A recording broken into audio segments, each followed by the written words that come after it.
Hello everybody, it's Henry the Weed Eater Man. I'm working on a Stihl MS 251 Charlie. What I'm going to do is show you how I want to put the piston and the rings and the crank back into the cylinder. So everything's been cleaned, everything's been prepared. I got my sealant ready to put the pan on or clamshell on when I'm ready. I use the Durco Red HT. I use for reassembly, I use the Permatex Ultra Slick. None of this is advertisement for these companies. I'm just showing you what I use. And then I just use a regular old brake cleaner, parts cleaner. So I cleaned everything and I prepped it. The only thing I haven't done yet is put the Ultra Slick into the cylinder. So I'd like, wear some gloves with this stuff. You don't know what it can do. Just put some on this top edge. This top edge, when you install this piston, is tapered, okay? Try not to get any of it onto your seating surface. So, because you want your Durco to stick to it. And it can't do that if you got it all over it. So it won't stick, it won't adhere to it. So I pre-lubed it. Take what excess you got, put it on your finger, put it on the piston. A little bit extra is not going to hurt you. The Ultra Slick sticks to it pretty good. Make sure your rings are on the pins. It's tapered, so when you put it in, you make sure the arrows point towards the exhaust, which is towards me. Exhaust towards me. I'm going to put a little bit onto the bearings. I already done the wrist pin bearing with Ultra Slick. I'll put some down on the crank, just a little bit. It's very sticky, so it won't run all over on you. Let's get it down there. I'll put a little bit into the bearing. Try not to get any on the seal itself, because I'm going to also seal that. I'll wipe it off. Just get some down in there. It'll fall down into place. Remove any excess that you got. Rotate your bearing just a little bit. Get it to roll around in there. Like I said, it's Ultra Slick, so it doesn't run all over the place. It does pretty good for you. Flip it over. Get both of them.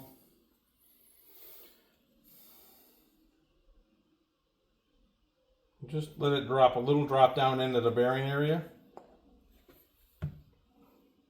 Rotate it with your finger, and you'll see it roll around in the bearing. This just gives a pre-lubrication.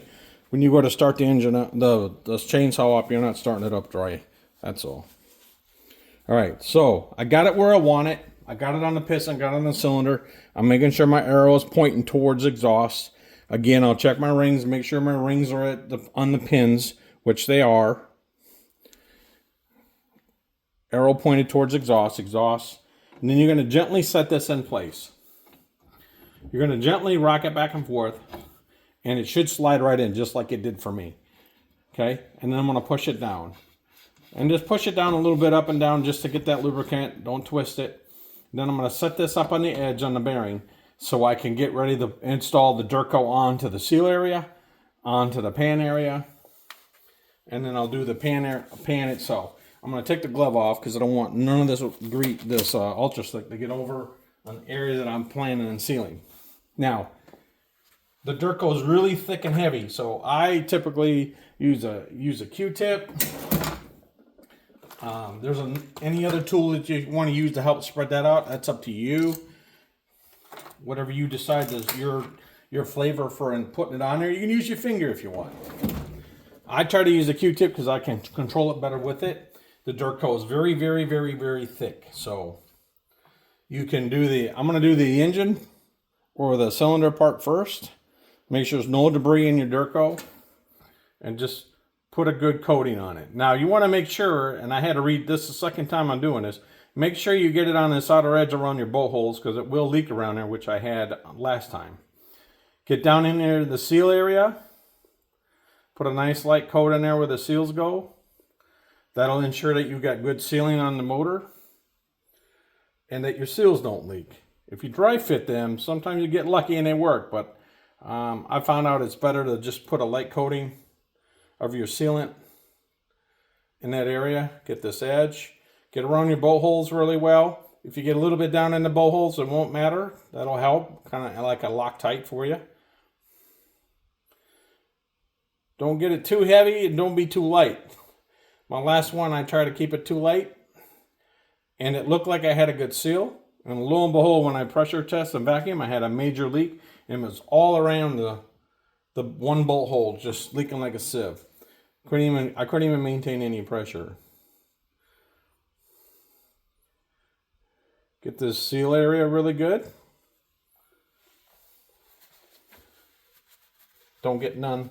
You're gonna get some inside, just go ahead and take your towel and wipe it up. Looks pretty good on that. Looks like I got a generous amount. I'm just going a little bit heavy this time, like again. And then you're gonna take your, once you got your seals, you can pull this over to this side, push it down a little bit. And don't push it down to completely seal it, just enough to hold it out of your way. So that, and I'm gonna rotate my motor around a little bit here. Rotate it around for me.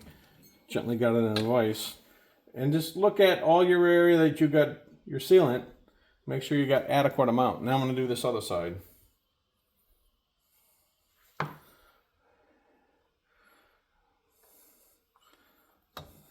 Pick it up a little bit. Try not to get it on anything other than where it's supposed to. If it gets on the bearing a little bit, it won't hurt it.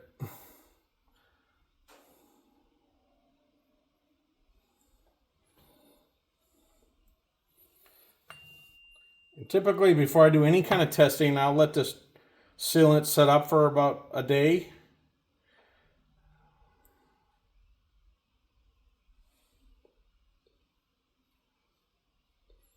There we go. Got a generous amount there. Now I'll do the pan itself. Here's the pan. Again, you want to make sure you got a fair amount. You don't want to go too thin, like I did. Get the seal area.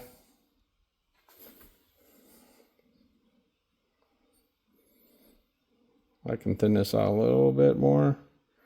I don't go too heavy with it. It's a guessing game. Got a little channel right there where the excess will go into. Keep it out the inside of the pan.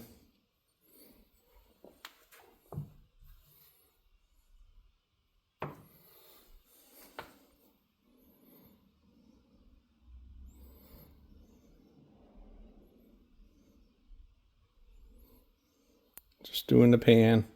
Trying to keep you involved in the picture here in the video. The pan's got a little notch in it on this particular model. So you can only put the pan on one way because of the notch. You'll see the notch right there. Get some up in there in the notch area. Get around the bowl holes. It's been a long time since I had a pressure leak or a vacuum leak around a bowl hole, but it was pretty prominent. I'm sure I could have done a little sneaky, maybe put some on the stud itself and run it back down there, but I didn't feel comfortable with it. So when I took off the clamshell, it was fairly thin. I went light on it. I could have went a little bit heavier. And obviously, because I went light on it, it didn't compress very good and sit. And I think I might have had some of my lubricant that I use might have been on there too, because it looked like the air just found a way to sneak right out past the bolt. All right, there we go. We got it all lubricated. We got it all RTV'd up, ready to go. I think I'm going to have a good compression this time. All right, now I'm going to take and make sure that it's pushed down good and my seals are straight. Seals look good. Got to push down into the cylinder. Clamshell, that's that piece I'm talking about that goes specifically into the cylinder itself. It's got a notch. You can't mess it up. Just land it right in there and push down. Now, I have pan screws that are short because this actually goes into the frame itself, which has longer screws. And it's got a shaft on it, so I can't use these to pull the clam down and make sure it seals tight. So I'm going to use other pan screws that I had. I made sure they fit. I make sure they don't strip out. You don't want to cross thread them. And then I'll use my tool. And then I'll drive them down crossways. I'll just let it wrap a little bit.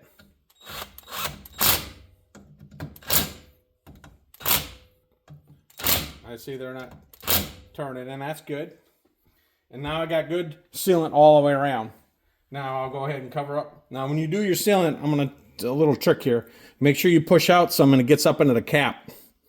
And that will keep it, and put it down tight. That'll keep it so it stays airtight so you don't have problems with it clogging. That's trust me, lesson learned on wasting compound. All right, now I have it all the way around, so I'm gonna go ahead.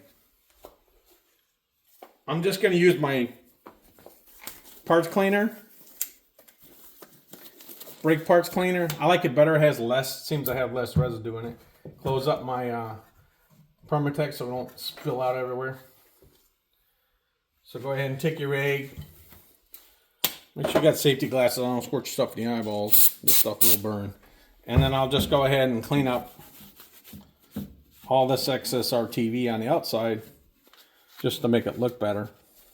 So you're not sloppy. This breaks it down. I got good sealant coming out all the way around everything. So just do a good cleanup on it. You don't want to look sloppy. You put all this time in to clean it and prep it. You want to make sure it's clean. So now I got good RTV all over.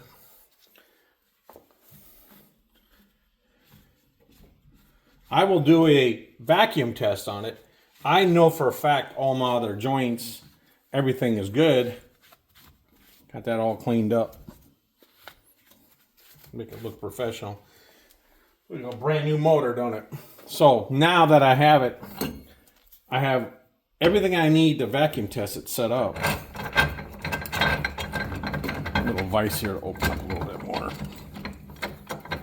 We'll go ahead and do a quick vacuum test. We'll do a quick vacuum test and see what it does. I know where my issue was before. I got my vacuum machine here. I'll take it, shift it off the vacuum.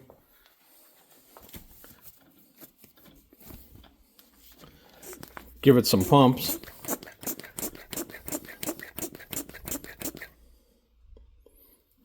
It's going to drop a little bit. It's pulling the vacuum through the piston itself. You're doing it all the way down into the pan.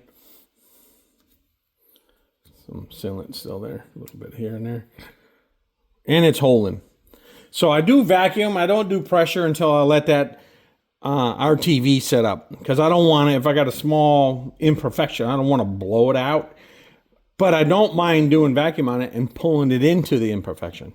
That's just my mindset. I could be screwed up. But now I got a nice vacuum. So all my test areas, I made a little test blank for in here. I put this on. This is your intake boot. So it's solid. It's up. I'm using a carburetor as a blocking aid. I got a rubber wedge into the muffler. So I got sealant air. I put a little grease on it. And I'm holding a vacuum. So I'm really, really happy at this point that the engine's solid and I got no leaks and it's holding. So I'll let it set up for a little bit. Let that RTV take its hold, and I'll clean this up a little bit better. And I think we got a win-win here. So I passed that in a preliminary test. Go ahead and take this off. You saw the engine just rotate. So we're at a good point. It passed the initial vacuum test. I'll let it set up here in the vise. It's a little cool out here, so it'll take a few hours for it to dry up. And then I'll do my water test and pressure test to make sure that I don't have any problems with it, because the pressure test will uncover some other stuff. And I'll just clean this up a little bit better. All right, well, that's putting the piston back into a Stihl MS 251 Charlie, putting the pan on, the RTV, and then walking you through some of the testing that I do. All right, I hope everybody's having a good Saturday. It's a beautiful day. It's a little chilly down here in Southeast Georgia. But I hope this helps somebody, especially if they got a 251C. They're fairly new still, so it's hard to find parts. I got lucky getting this aftermarket cylinder because the other cylinder was damaged and the piston. I replaced the piston with a Meteor. I didn't use OEM, but it's an OEM cylinder with a Meteor piston. I like cable rings in the Meteor product, so I upgraded it in my opinion. All right, everybody, I want you to have a good Saturday. It's Henry, the Weed Eater Man, out, and a Stihl MS 251 Charlie reassembly.